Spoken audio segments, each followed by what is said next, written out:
guys, I was just taking a look at all these books. They're so beautiful.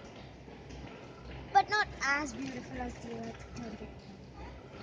And sometimes don't you just wonder what happened to the earth and how did it come, or what happened to life, whatsoever.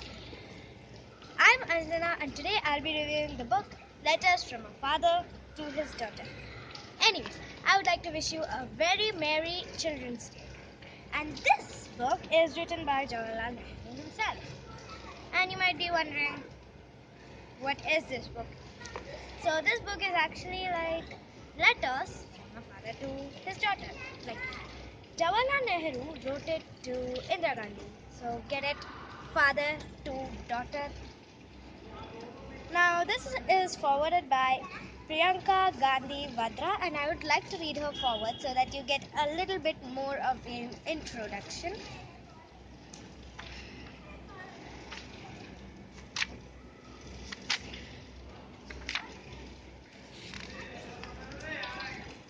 The story of this book of letters tells is eternal.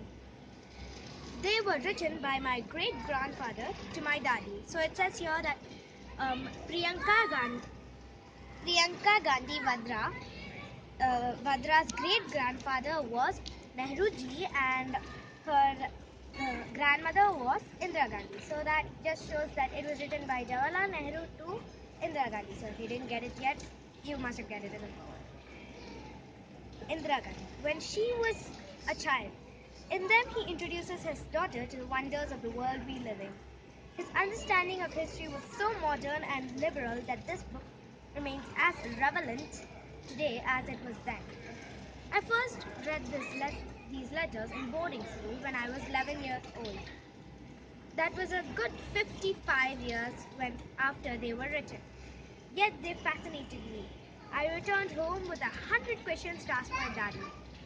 To many people, Indira Gandhi may have appeared a rather serious, formidable personality. In fact, she was a most warm and loving person. My brother and I were fortunate to grow up in her home. We were delighted with her company.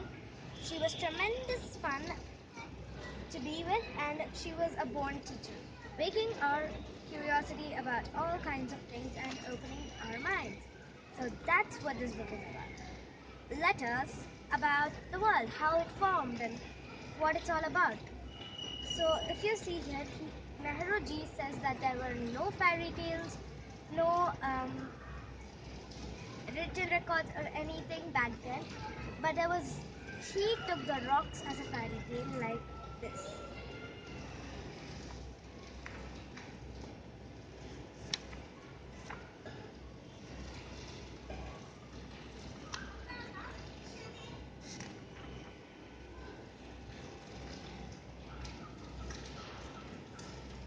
Fortunately, we have some things which tell us a great deal as well.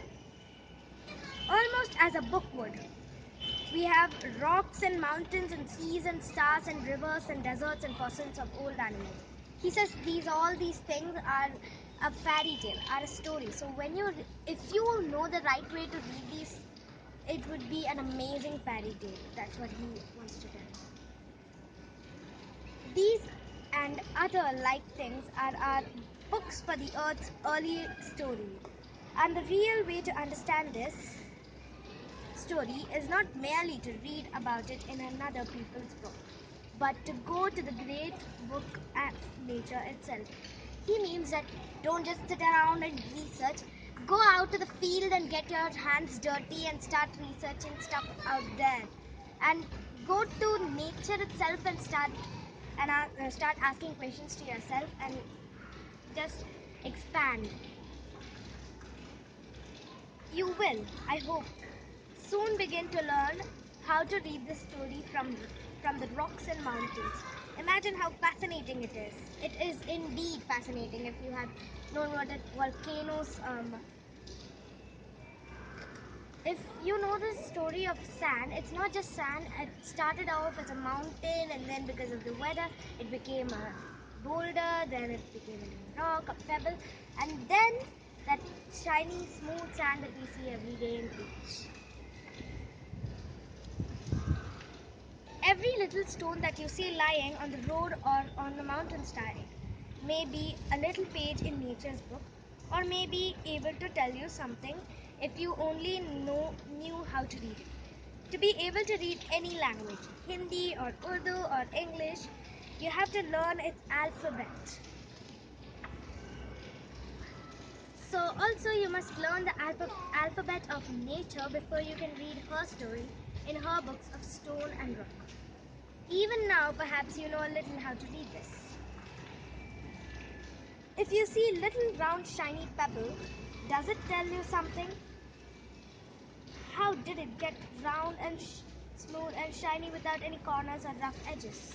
That's a question which I beg to know every time, but I look up in the internet, but I can never find. So the second I read this book, I was like, okay, I should go get my hands dirty, find out. I should go for myself and see where it was. Maybe its surroundings has something to do with it. Maybe you're gonna be like that. If you break a big rock into small bits, each bit is rough and it has corners and rough edges. It is not at all like a round, smooth pebble. How then did the pebble become so round, smooth, and shiny? I will tell you its story if you have good eyes to see and ears to hear it. It tells you that once upon a time, it may be long ago, it was a bit of a rock. Just like the bit you may break from a big rock or a stone with plenty of edges and corners. Then why doesn't it have any edges and corners? That's a question. Probably it rested on a mountainside. Then came the rain and washed it down to the little valley where it found a mountain stream, which pushed it on and on till the big river, and all the while it rolled at the bottom of the river and its edges were worn away and its rough surface made smooth and shiny. So it became a pebble that you see. Somehow the river left behind and you found it. So as I said, you can also estimate it with its surroundings, but not always. Sometimes you need to go and find out what it's about. So if you understood what this means, and you would be able to read the book of nature if you understood Nehruji's point, and you should, as I said, you should go and get your hands dirty, whatever it means. You must be able to just, it is one of the best books ever, and you must be able to read it. Now here Indira Gandhi has said a few words. Most children idolize their parents, but not all parents are as good companions as mine were. My father was interested in everything and delighted in sharing his enthusiasm.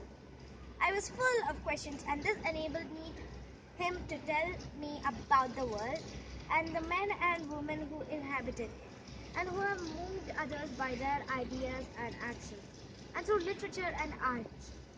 Above all, he loved to speak and write about our wonderful country, its early achievements and grandeur, and the later decline and bondage. One thought was uppermost in his mind, and that was freedom. Freedom not only for India, but all peoples of the world.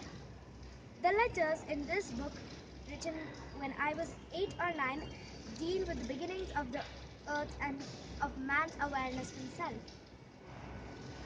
So you must check out this book. It is a great book written by Nehru ji, and if you learned anything new or you think you can understand nature's book, comment down below and hit the subscribe button for more videos like this, and like this video if you do.